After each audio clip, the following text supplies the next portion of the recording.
ही चपाती म्हणजे घडीची पोळी बघा, केवढी मऊसूत झाली आहे आणि तिच्याकडे बघूनच समजतंय की ही अगदी दुसऱ्या दिवशीपर्यंत अशीच लुसलुशीत राहणार. तर चपाती म्हणजेच घडीची पोळी करताना गहू कोणते वापरावे, दळण कसं आणावं, कणिक कशी तिंबावी, ते पोळी भाजण्यापर्यंत अगदी साध्या सोप्या गोष्टी पाहणार आहोत. करायला सोपी आहे, पण या गोष्टी समजल्या आणि थोडा सराव झाला की तुम्हीसुद्धा उत्तम चपाती करायला शिकाल.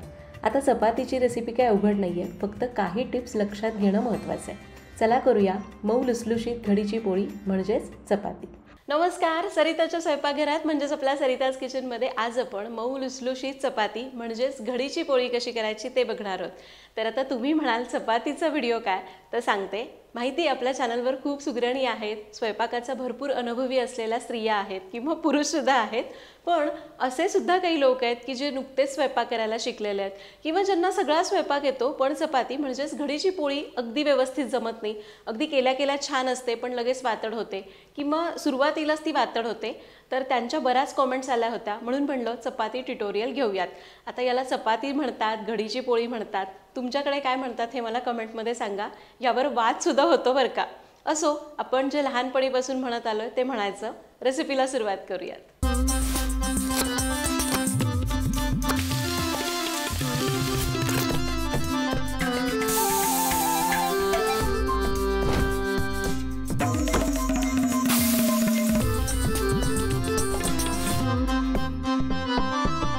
तर पहिल्यांदा बघूयात की चपाती किंवा घडीच्या पोळीसाठी गहू कोणता वापरायचा. तसं तर गहू आपल्याला जो परवडतो, बाजारामध्ये खूप वेगवेगळ्या प्रकारचे गहू आहेत, आपल्याला जो परवडतो तोच गहू वापरायचा. पण माझ्या मते तसे तर भरपूर प्रकार आहेत. शरबती गहू आहे, सिहोर गहू आहे, लोकवन आहे. पण माझ्या मते लोकवनमधले जे प्रकार आहेत ना, त्यातला तुम्ही गहू वापरावा. फक्त त्याच्या क्वालिटीप्रमाणे रेट्स कमी जास्त होतात. पण लोकवन मला आवडतो पर्सनली. त्याची चपाती अगदी छान होते आणि बराच वेळ मऊ लुसलुशीत राहते. शरबती आणि सिहोर गहू पण चांगले आहेत, पण त्याची पोळी गरम असताना छान मऊ होते पण थोडीशी खेचल्यासारखी होते असं मला वाटतं. म्हणजे रंग वगैरे छान येतो, पोळी चवीला चांगली लागते, फक्त ती खेचल्यासारखी होते. किंवा जर तुमच्याकडे रेशनचे गहू असतील तर अशा वेळी तुम्ही असंही करू शकता. ते गहू जर तुम्हाला वापरायचे पण त्याच्यामध्ये कस नसतो किंवा अशी चिकटपणा नसल्यामुळं आपल्याला चपाती नीट लाटता येत नाही, तर अशा वेळी बाजारामधले चांगल्या क्वालिटीचे गहू आणि रेशनचे गहू असे मिसळून तुम्ही दळून आणू शकता. पीठ दळून आणत असताना एकदम बारीक दळून आणायचे, म्हणजे चाळण्याची गरज पडणार नाही आणि चपातीसुद्धा मऊसूत होईल. आता गहू कुठला वापरायचा ते समजलं. तर दुसरी गोष्ट, बऱ्याच जणांना कळतच नाही की कणिक किती तिंबायची. कारण 10 लोकांची चपाती करायची आहे आणि त्याच्यासाठी अगदी 11-12 लोकांचं प्रमाण घेतलं जातं किंवा कधी कधी खूप कमी होतं. तर ते प्रमाण कसं मोजायचं ते सुद्धा तुम्हाला सांगते. आता आपल्या घरामध्ये वाट्या असतात. ही आहे आपली स्टँडर्ड साईजची वाटी, जी साधारण 100 ग्रॅमची आहे आणि ही वाटी थोडीशी मोठी आहे, ही 125 ग्रॅमची आहे. शक्यतो करून जी आमटीची वाटी असते ती ही असते. या वाटीनं मी प्रमाण सांगणार आहे. सगळ्यांच्या घरात हीच वाटी उपलब्ध असते. तर 1 वाटी गव्हाचं पीठ घेतलं ना तर 3 मध्यम आकाराच्या चपाती तयार होतात. आणि जर तुम्हाला तसंही कळत नाही तर अजून कसं मोजायचं ते पण मी सांगेन. आता मी साधारण तुमच्या घरात एका माणसाला किती चपाती लागते त्याप्रमाणे आपण कणिक मोजूयात. तर तुम्ही तशा प्रकारे करून बघा. मी साधारण आमच्याकडे एकाला 2 अशा हिशोबाने पोळ्या करते. आता आपण साधारण एक 10 लोकांचं 10 पोळ्यांचं प्रमाण घेऊ. तर मी इथं 3 वाट्या घेतल्यात आणि वर अगदी थोडीशी कणिक घेतली.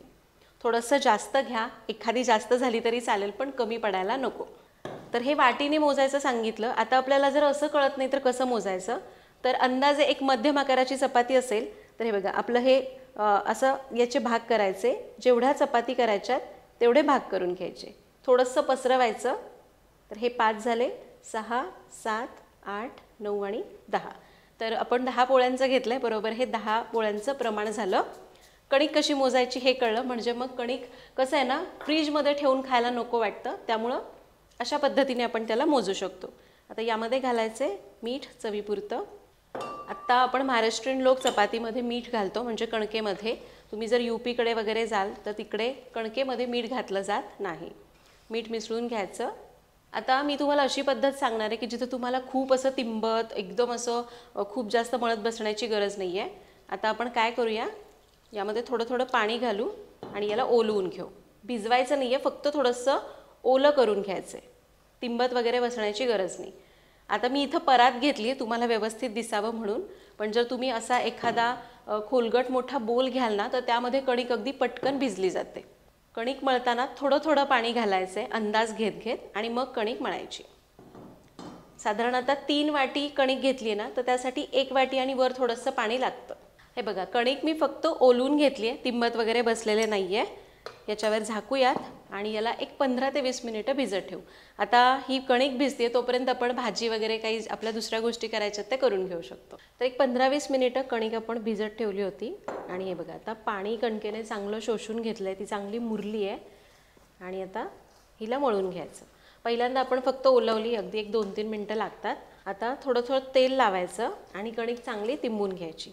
हे करणं खूप गरजेचं आहे, म्हणजे कणकेमध्ये चिकटपणा वाढतो, कणिक एकदम अशी मऊसूत होते आणि त्यानंतर चपातीसुद्धा तशीच होते. तर कणकेला आपण तेल लावूयात आणि 2 मिनिटं चांगलं मळून घेऊ. तर कणिक मळत असताना म्हणजे तिंबत असताना आपल्याला अशी तिंबायची, म्हणजे मग ती चांगली तिंबली जाते आणि लवचिक होते. तर कणिक तिंबून घेतलेली आहे आणि हे बघा खूप घट्ट नाही किंवा खूप पातळ नाही. कणिक जर आपण खूप घट्ट ठेवली ना, अगदीच घट्ट, तरीसुद्धा चपाती वातळ होते किंवा लगेच अशी थोडीशी अशी कडक झाल्यासारखी होते. अगदी खूप पातळ करण्याची गरज नाही आहे, पण हे बघा इतपत सैलसर कणिक हवी. असं बोट दाबलं की सहज खाली रोवलं जाते अशी. तर कणिक आपली तिंबून झाली आहे, लगेच चपाती करायला घेऊ. तर आता आपण गव्हाची पिठी घेतली आहे, पिठीमध्ये हात घोळवायचा. तुम्हाला जशी लहान मोठी चपाती हवी त्याप्रमाणे उंडा काढायचा. मी मध्यम आकाराचा उंडा करते आहे. आता जर तुमचं चपाती करण्याचा स्पीड कमी असेल ना तर असे उंडे करून ठेवायचे, म्हणजे मग काय होतं भाजत भाजत आपल्याला चपाती लाटता येते. उंडे करण्याला असा वेगळा वेळ द्यावा लागत नाही. अगदी पटापट उंडा घेतला की लगेच पोळी लाटायला सुरुवात करायची. मी मात्र आयत्या वेळेस करते कारण माझी भाजण्यापेक्षा चपाती लाटून लवकर होते. एक उंडा आपण घेतला याच्यातला, याला कणकेमध्ये घोळवायचे. आता एक गोष्ट लक्षात ठेवा, सुरुवातीला आपण चपातीला किंवा उंड्याला कणिक भरपूर लावतो, म्हणजे कोरडी कणिक, पण पुन्हा खूप कणिक लावायची नाही. कारण जेवढी आपण कणिक लावतो तेवढी ती पीठ जास्त लागतं, तेवढी चपाती वातड होते. तर आता आपण पुरीपेक्षा थोडंसं मोठं लाटून घ्यायचं आहे. आता याच्या आतून तेल लावायचं. एक वेळ तुम्ही चपातीला वरून तेल लावू नका, पण आतून भरपूर तेल लावा, म्हणजे चपाती जास्त वेळ मऊ राहते. तर जवळपास एक पाव चमचा तेल लावलं. हे बघा असं पसरून लावायचं व्यवस्थित. याला पिठामध्ये बुडवायचं, दुमडून घ्यायचं. बरेच जण इथं सुद्धा लावतात, मी फक्त एकदाच लावते, पण तुम्ही तसं लावू शकता. आणि याला बंद करायचं. आता चपाती गोल येण्यासाठी मी काय करते, हे असं एकदम त्रिकोणी न करता हे जे काठ आहेत ना हे थोडेसे असे फोल्ड करते, म्हणजे मग असा छान गोलाकार येतो. आता याला आपण पिठामध्ये घोळूयात. इथून पुढे मात्र खूप कणिक लावायची नाही, म्हणजे कोरडी कणिक. पहिल्यांदा आपल्याला जिकडून गोल आहे तिकडे लाटायचं आहे. लगेच याचा गोल आकार होतो. याला आडवं करायचं आणि असं लाटायचं. हे बघा बऱ्यापैकी गोल आकार आलेला आहे. थोडंसं लाटून घेऊया. आता मात्र इथून पुढे खूप जास्त पीठ लावायचं नाही, फक्त थोडं थोडं पीठ लावायचं आणि चपाती सगळीकडनं एकसारखी लाटायची. हे बघा तुम्हाला दिसतंय मी अशी पेलनं गोल गोल फिरवत चपाती लाटून घेते. कडेने जाड मध्ये पातळ असं ठेवायचं नाही, कडेने छान अशी पातळ एकसारखी चपाती लाटायची. खूप असं जोर नाही लावायचा, अलगद अलगद सरकवत जायचं. कणिक जर छान एकदम अशी मऊसूत भिजली ना की अगदी हलक्या हाताने जरी बेलनं फिरवलं तरीसुद्धा चपाती छान सरकते. आता बऱ्यापैकी पातळ चपाती मी लाटून घेतली आहे. तुम्हाला जर जाड आवडत असेल जाड चपातीसुद्धा लाटू शकता. तर आपली चपाती लाटून झाली आहे, तुम्ही बघाल तर सगळीकडनं एकसारखी आहे. हात फिरवल्यावर काठ जाड लागत नाही आहे. चपाती भाजून घेऊ. तर आता चपाती भाजण्यासाठी तवा व्यवस्थित तापणं महत्त्वाचं आहे. तुम्ही कुठलाही तवा घ्या, लोखंडी घ्या, असा जो हाडानं डाईटचा मिळतो तो घ्या किंवा नॉनस्टिकचा घ्या. तवा व्यवस्थित तापणं महत्त्वाचं आहे. तवा जर खूप कडकडीत गरम असेल तर चपाती पटकन चिकटून बसते, मग तव्याची सुद्धा पटकन निघत नाही. आणि जर कमी गरम असेल तर चपाती अशी मऊ पडते आणि भाजतच नाही व्यवस्थित, कच्ची राहते किंवा खूप वातळ होते. म्हणून तवा मध्यम गरम पाहिजे. आता बऱ्याच जणांचा प्रॉब्लेम असतो की तव्यावर पहिली चपाती टाकली की ती चिकटते. तर त्यावेळी मी तर काय करते सांगते, अगदी पहिल्यापासून मी तर लोखंडाचा तवा वापरते. इथं नाही आहे स्टुडिओमध्ये, घरी आहे. तर मी काय करते, तव्याला आधी तेल पुसून घेते, व्यवस्थित तेल पुसायचं, कणकेनेच तेल पुसते. तवा मग गरम करायला ठेवते, म्हणजे मग पहिली चपाती चिकटत नाही, कारण आधीच तेल लावून आपण तापायला ठेवलेलं असतं ना म्हणून. आता इथं आपला तवा मध्यम गरम पाहिजे, खूप कडकडीत नको किंवा खूप गार नको. आता तवा मध्यम गरम झाला आहे. असं हात वरून फिरवला की थोडीशी वाफ लागते. चपाती टाकून घेऊयात.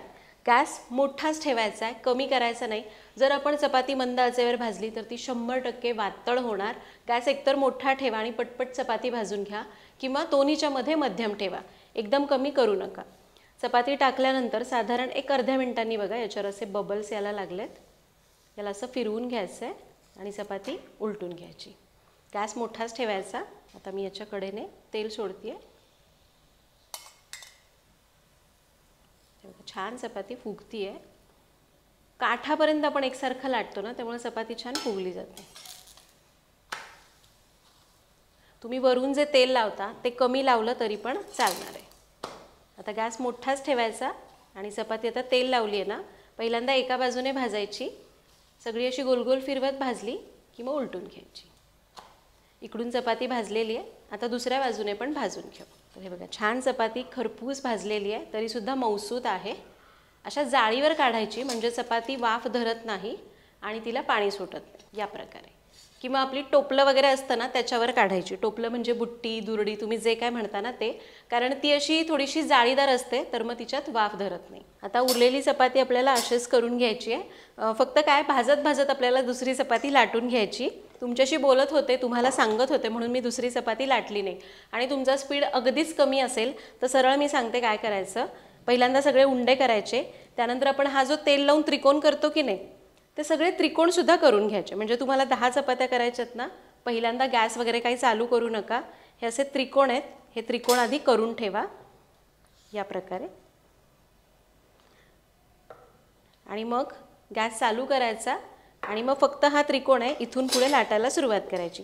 म्हणजे काय, गॅसही वाचतो आणि तुम्हाला भाजत भाजत लाटत लाटत दोन्हीही गोष्टी एका वेळी मॅनेज करता येतात. तर अशा प्रकारे आज आपण इथं एकदम मऊ लुसलुशीत चपाती कशी करायची ते बघितलं.